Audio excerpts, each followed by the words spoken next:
गजा के लिए खुशी की खबर है। अब सवाल ये उठता है कि आखिर खुशी की खबर क्या है।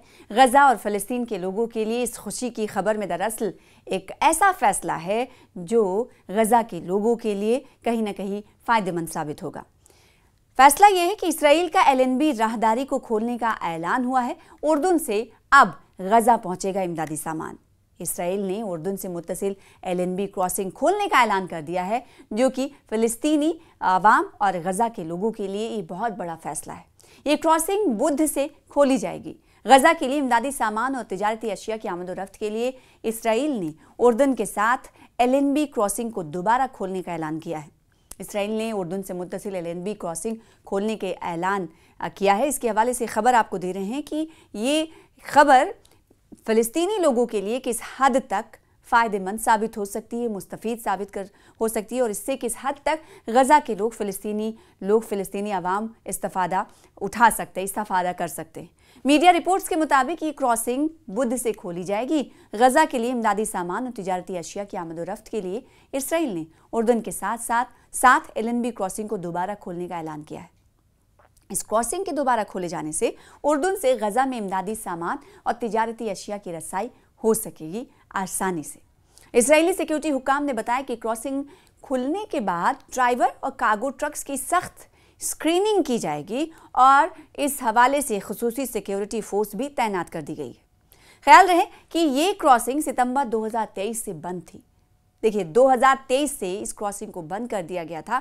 आपको मालूम होगा कि इसराइल की तरफ से कई इमदादी ट्रकों को रोका जाता है। कई आपने खबरें ऐसे देखी होंगी कि जिसमें से इसराइल की तरफ से फ़लस्तीनी इमदादी ट्रक्स को रोका गया और इनकी तादाद कुछ 100-200 नहीं बल्कि हज़ारों थी। हज़ारों ट्रकों की मौजूदगी बॉर्डर्स एरियाज़ में आपने देखी होंगी, वो तस्वीरें भी देखी होंगी।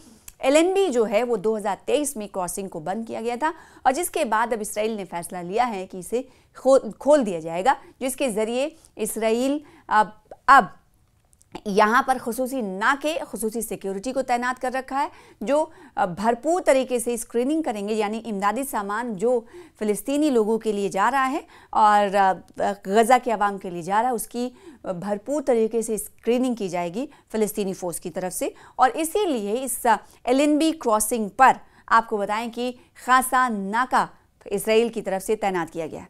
ख्याल है कि क्रॉसिंग सितंबर 2023 से बंद थी। आपको एक बार फिर से बताएं कि 2023 से सितंबर में इस LNB क्रॉसिंग को बंद किया गया था।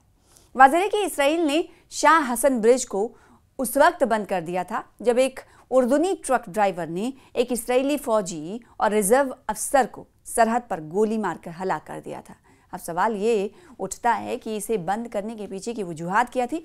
वैसे तो आपने देखा होगा कि इसराइल अक्सर व बेशतर ये कहता रहा है कि जो बाहरी इमदादी ट्रकें हैं उसके अंदर इसराइल के ख़िलाफ़ कुछ न कुछ ऐसी चीज़ें साजिश रची जा रही है, लिहाजा उन ट्रकों को वो दाखिल होने नहीं देता था। लेकिन जो LNB क्रॉसिंग बंद की गई थी उसके पीछे की वजह ये थी कि एक ट्रक के ड्राइवर ने एक इसराइली फ़ौजी और रिजर्व अफसर को सरहद पर गोली मार दी थी, गोली मारकर हलाक कर दिया था, जिसकी वजह से इसे सितंबर 2023 में इस LNB क्रॉसिंग को बंद कर दिया गया था।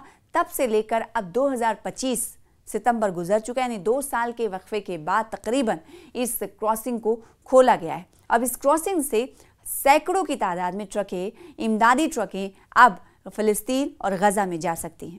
वादी उर्दून में क्रॉसिंग चंद दिनों बाद मुसाफिरों के लिए दोबारा खोल दी गई थी, लेकिन गजा की पट्टी के लिए, इंसानी इमदाद के लिए नहीं। LNB में बंदिश के बाद से उर्दून ने कहा कि वो मगरबी किनारे के शुमाल में शेख हुसैन क्रॉसिंग के जरिए गजा को कुछ इमदाद भेजने में कामयाब रहा है। LNB क्रॉसिंग मगरबी किनारे से फ़लस्तीनियों के लिए वाहिद बैनुल-अक़वामी गेटवे है, जिसके लिए इसराइल में दाखिल होने की ज़रूरत नहीं, जिसने इस इलाके पर 1967 से कब्जा कर लिया था। 10 अक्टूबर के मुआहदे के बावजूद गजा में इसराइली फ़ौज के हमलों से अब तक 370 से ज़ायद फ़लस्तीनी जा बहक हो गए हैं। यानी पीस डील एक तरफ चल रहा है और दूसरी तरफ खिलाफ वर्जी भी हम देख रहे हैं कि इसराइल की तरफ से लगातार जारी है और इन खिलाफ वर्जियों के तहत कई फ़लस्तीनियों की जानें तल्फ हो रही हैं। इसका अक़वाम मुत्तहिदा ने भी नोट लिया कि आखिर ये कैसा पीस डील और ये कैसा अमन का प्रस्ताव, अमन की तजावीज़ जिस पर अमल दरामद है, जिसके पहले ही शक को की उल्लंघन की जा रही का उल्लंघन किया जा रहा है।